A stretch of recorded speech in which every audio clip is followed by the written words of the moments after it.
Hi. Yesterday, I shared with you 3 tips to improve yourself as a podcast guest.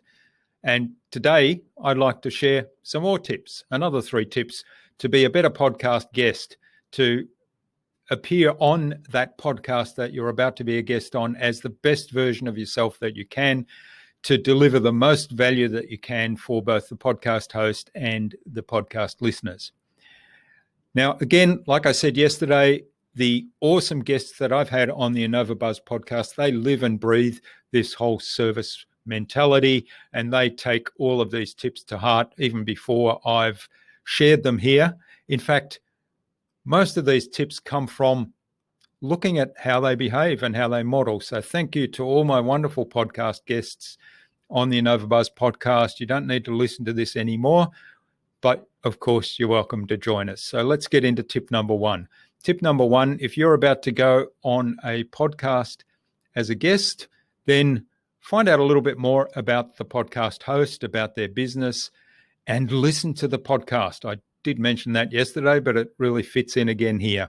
So you can find out about the podcast host by checking their social media profiles, LinkedIn in particular. You can find out more about them on their website and any other online presence that they might have. And the podcast obviously is the first place, because you should know about that at this stage when you're about to go on as a guest.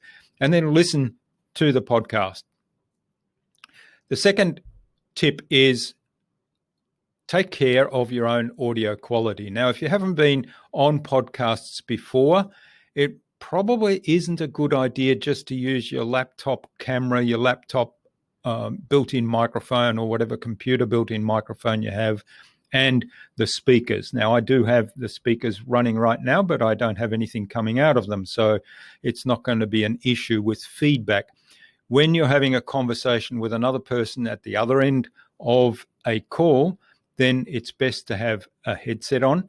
It's best to have good quality microphones like these. Now, you don't need 2 like I've got set up. 1 is enough, and they're not expensive to get some really good quality ones. And the other thing is, when you're on the show, turn off things like Dropbox syncing and so on. That makes a huge difference in terms of the conversation quality, the quality of the connection, and also the audio recording quality that will come out of that. And the third suggestion I'll make today is share the show on social media. Share it with your network. Share your episode, but also share the show much more widely so that you get more listeners coming into that podcast host's world. And of course, that's going to benefit you when your own episode is published. So there's another 3 tips for you today. Find out more about the podcast host so you know who you're dealing with, and you can start to build a relationship, which is really a key part of this, I think. Secondly, take care of your audio quality. And thirdly, share the show. More tips tomorrow. Bye for now, and let's make podcasting human again.